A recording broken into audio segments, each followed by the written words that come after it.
welcome back to Inertia on Rails. Can you believe it? We are at episode 5. So what have we done so far? Well, we set up a new Rails app with Inertia. We added some authentication. We created some recipes. And now we've added a layout. So where are we now? Well, I said we created some recipes, but we cheated a little bit. We used Rails console tools to create the recipes. We created a seeder and we seeded our database with 20 randomly generated recipes. So that's not really how we're going to want our app to work long term. We're going to want users to be able to create recipes. So let's do that today. Let's allow a user to create a recipe. So we're back here at our app as we left it off last time. We can still go back to our list of recipes. We can look at an individual recipe, and let's add a link to create a recipe. It feels like to me that's going to be a pretty common thing a user is going to want to do. So let's put it up here in the nav bar. So to do that, we're going to go into our layout file. And if you remember, a lot of this file is generated, is example code from Bootstrap. So don't be surprised to see strange things like an anchor tag. Why is there still an anchor tag here? Well, because we never changed it. So let's get rid of the disabled. Let's get rid of this tab index. And let's change the name to create recipe.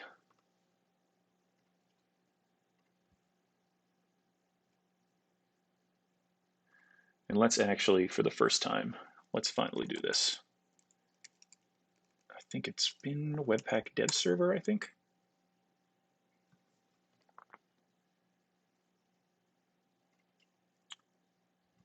Let's refresh once so that it's running, and let's find out.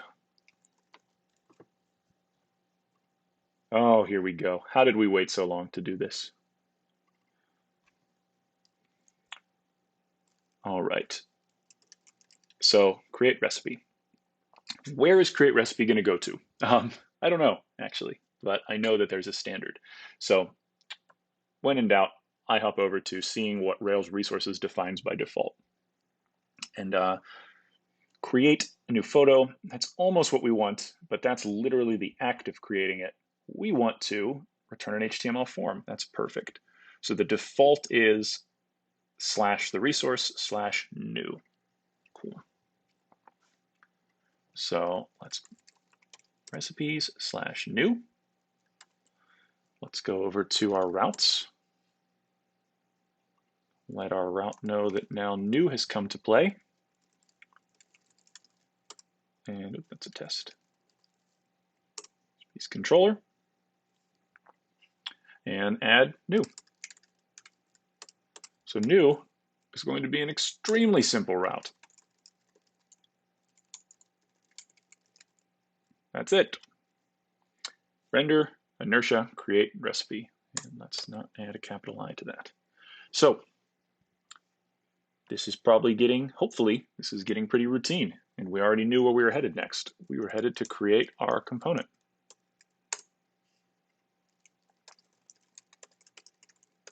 Act. Recipe. We don't know what we're going to provide it yet.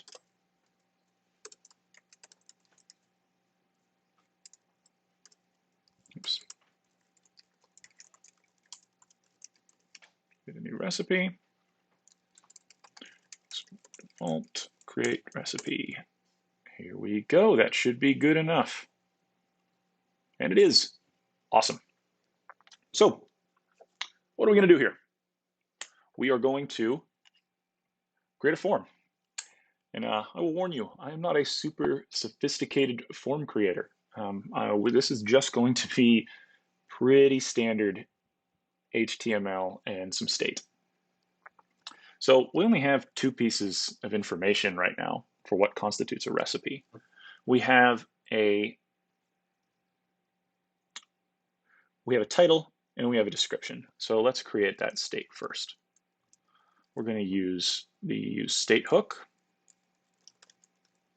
And we're going to say name. That's a name. And we're going to description and set description. Awesome. And now for our form.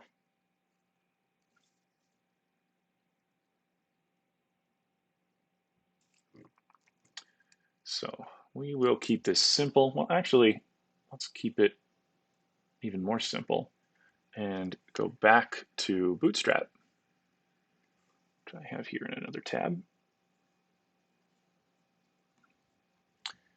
and take a look at forms. We're going to be pretty simple. Oh, wow, that's awesome. That's exactly what we want right there. So let's just copy this, fix a little bit of formatting. Still pretty bad, huh? Okay. So let's react this up just a bit. Close our inputs. Cool. We don't want email, just want that to be text. Name.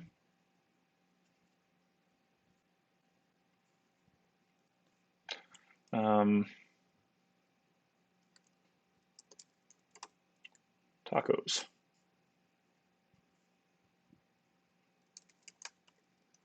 Description.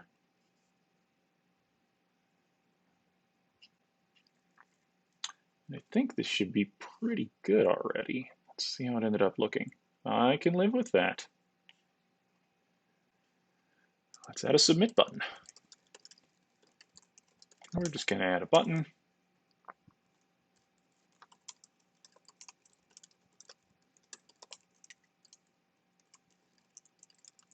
I like having buttons be extremely explicit about what they do. There we go. We got a warning because of a kind of interesting little JSX issue there. Now we're good. We can type in these, but of course we can type in these. We didn't add state to them yet. So for this one, value equals name.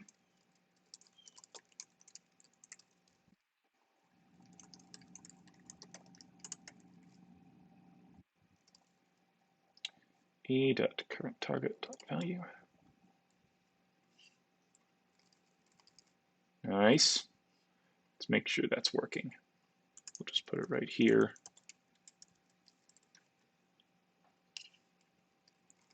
Yes, perfect. Now let's do the same thing to our text area.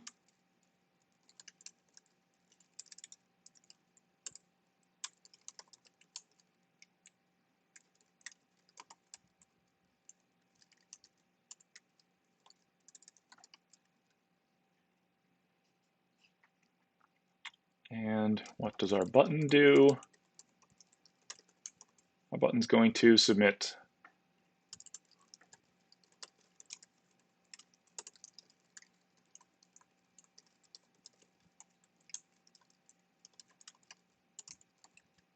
So now, right here, we can say tacos. Great food. We can create it. I submitted tacos, a great food. Awesome. So this is all the workings of our front-end form. So let's make sure that the backend can receive this data. So if we go back, which we saw before, to our trusty Rails routing guide, we can see that the assumption is there will be a post to /photos, which will hit the create action. So back to our routes. Tell it create is now on the table. And if you're unfamiliar with this argument only, it just makes it so it doesn't automatically register routes we're not prepared to accept. For example, without this, there would be a delete route registered, but we're not doing that yet. So if and when we want to use that, we'll whitelist it here. And if and when we use all of them, we'll delete this entire argument. So let's go back to our controller and create. We have create. Okay.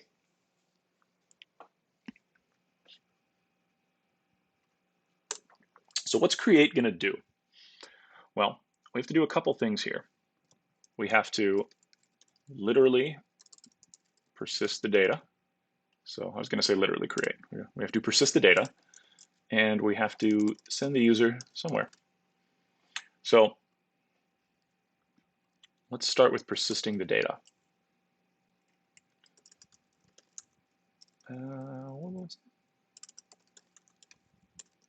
We're going to create something like recipe params down here, where we'll say params.require title and description.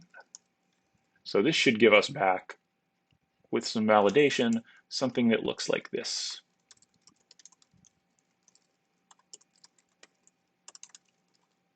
Which is great, because that's exactly what we want to pass to recipe.create. So we'll say recipe is going to equal always scope to our current user,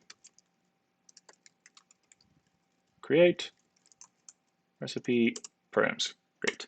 So that should handle creating our recipe. Then what we want to do? Well, let's send our user to the new recipe. Somewhere down the line, we're going to have to be able to add ingredients, and that seems like as good of a place as any.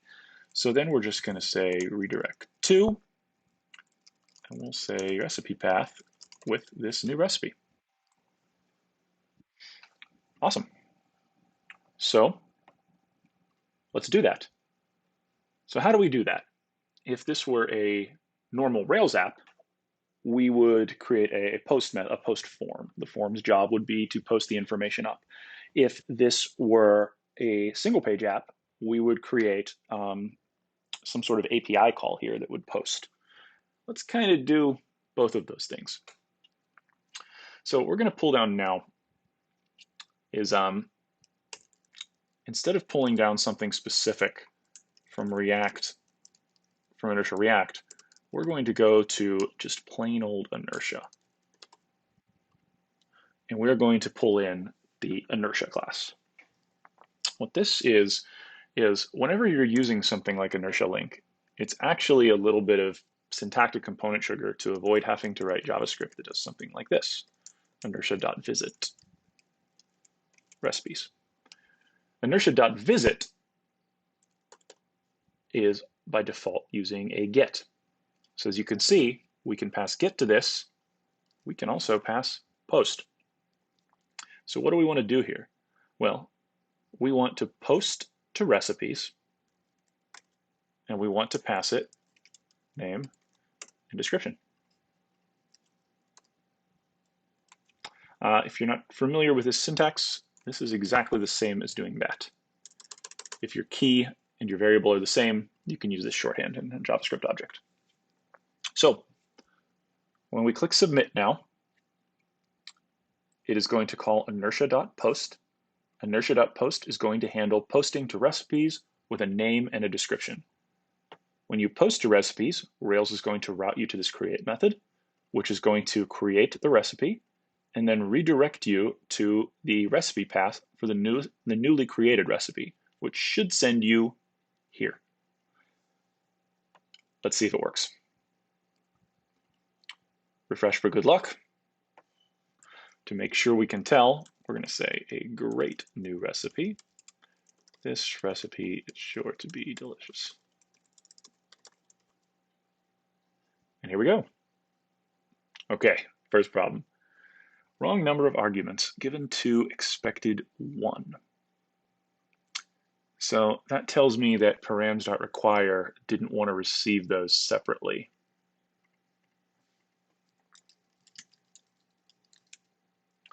What did it want to receive? Oh, I didn't want params.require. I wanted params.permit.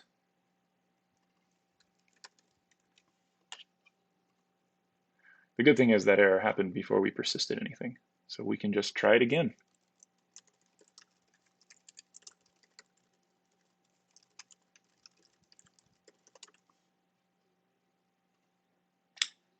There we go.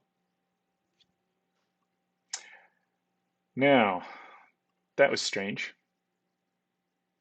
Why didn't we get a title? Because there's no such thing as a title. So let's change that to name.